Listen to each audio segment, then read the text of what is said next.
One. Hi guys, this is Linda Quarant working on her final project for Unit 4, Visual Literacy. I have decided today that I wanted to do a blog type bookmark, I guess I would call it, on a concept that I've been working on for Science 7.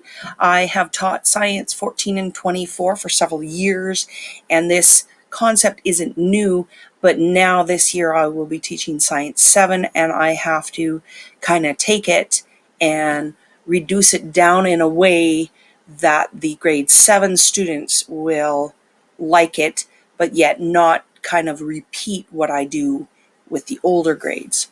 So I chose convection because I thought it was a really easy concept for the kids to get, but I find that sometimes they don't quite get it when you give them just the definition. I'm a firm believer in lots of use of visuals, lots of use of color.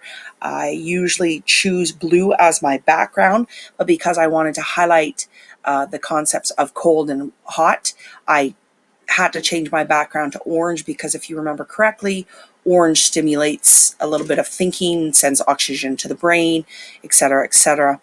I chose to use arrows so that students, when they watch this, would easily flow through it.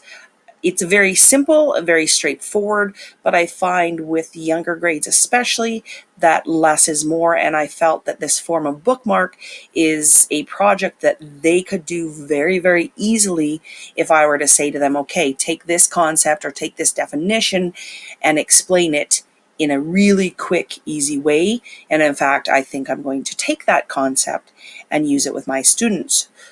So convection, basically, I started off with a definition because I think it's important for students to have a basis. For those that remember, it'll be pretty easy. Those that don't, it'll be a refresher.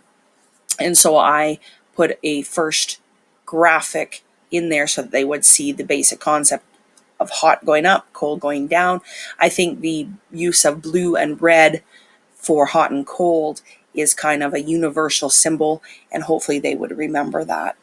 I chose to make the titles a little bit bigger so that they would light up. And I chose at the very bottom, if you notice, real life example. I think one of the best examples for convection for students would be the aspect of heating up a room.